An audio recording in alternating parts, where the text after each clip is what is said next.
آپ رحمۃ اللہ تعالیٰ علیہ کا وصال جو ہے وہ دلی شریف میں ہوا. اس وقت آپ کے والدین باقاعدہ حیات تھے. اس وجہ سے آپ نے وصیت فرمائی بادشاہ کو کہ ہمارا جب انتقال ہو جائے تو ہماری وصیت یاد رکھنا, مجھے منڈارا اپنی خانقاہ میں واپس بھیج دینا.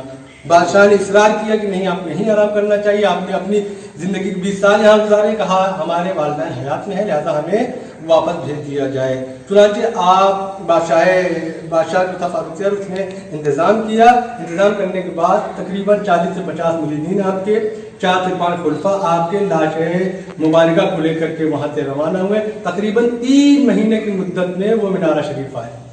3 مہینے کی مدت میں جب آپ کی نعش مبارک منارہ شریف پہنچی تو چونکہ والدین بھی باحیات تھے اور بھی آپ کے عزیز وقاری باحیات تھے, انہوں نے کہا کہ ہم زیارت کرنا چاہتے ہیں. چنانچہ جیسے ہی وہ تابوت کھولا گیا تو اس زمانے کے لوگوں نے اپنی ماتھوں کی آنکھوں سے دیکھا کہ اولیاء اللہ زندہ ہوتے ہیں. یہ سراپا کرامت ہے کہ آپ کا لب مبارک بڑھا ہوا تھا, ناخن مبارک بڑھے ہوئے تھے. چنانچہ جب اس وقت کے علماء کرام نے دیکھا کہا کہ اس کو تراشا جائے گا, دوبارہ سے غسل دیا جائے گا, پھر سے تدفین کی جائے گی. چنانچہ ایسا ہی ہوا. اور آپ نے ایک وصیت یہ بھی کی تھی کہ ہمیں جس چیز میں لے آیا جائے گا اسی میں ہمیں دفن کیا جائے گا. چنانچہ روایتوں میں ہے کہ آپ جس تابوت میں آئے تھے اسی تابوت میں یہاں دفن کیا دیا گیا. آپ دیکھ سکتے ہیں آج بھی مزار کچی ہے. آپ نے وصیت کی تھی کہ میری مزار کچی ہی رہنی چاہیے اور میرے اوپر گنبد نہیں ہونا چاہیے. آج دیکھیے اس پہ گنبد نہیں ہے, صرف ایک چھت پڑی ہوئی ہے. اور آپ جب اس خان یہاں بیٹھ کر کے عبادت و ریاضت اپنی زندگی میں کیا کرتے تھے تو آپ نے ایک ادھر اور ایک ادھر نیم لگائے تھے, نیم کے پیڑ. نیم کے پیڑ کا عالم یہ تھا کہ وہ نیم کا جو تعلق ہے وہ ہے کڑوے پن سے, لیکن وہ نیم ایسی نیم تھی کہ وہ میٹھی ہوا کرتی تھی اور اس میں سے خوشبو سندر کی طرح سے آتی تھی.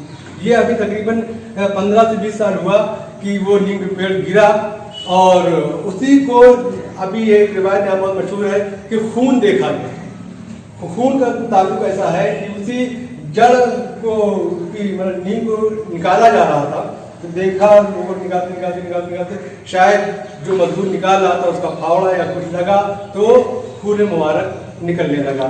تو یہ بھی ایک کرامت ہے کہ اولیاء کرام اپنے مزاروں میں زندہ ہوتے ہیں. زندہ ہونے کا یہ ثبوت ہے کہ آپ کا جو جسد مبارک ہے وہ تر و تازہ رہا. اس کے علاوہ اس کے بعد پھر آپ کا وصال آیا. وصال سے تقریباً 1050 ہجری میں آپ کا وصال بھی ہوا. وصال ہونے کے بعد آپ کے اسی خانوادے میں جو ہے پھر سجادہ نشین ہوئے.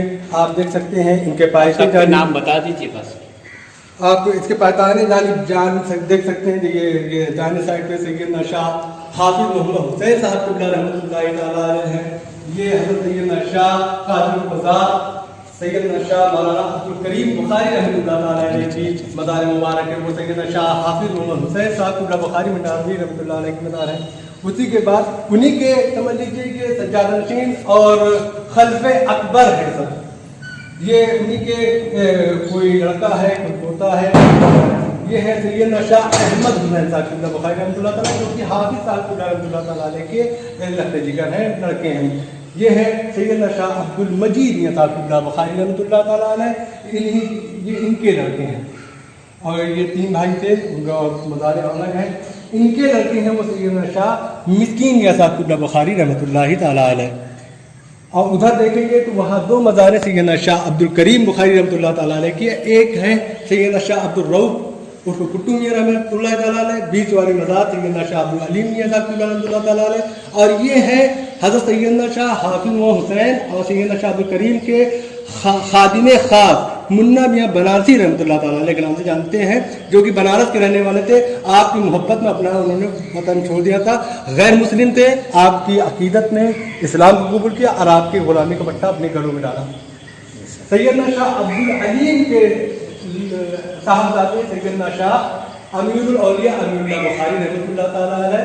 اور یہ ہے سیدنا شاہ عبد الحمید صاحب بخاری رحمۃ اللہ علیہ, جو کہ مسکین کے بھائی اور عبد المجید صاحب بخاری رحمۃ اللہ تعالیٰ علیہ کے لڑکی ہیں, صاحبزادے ہیں.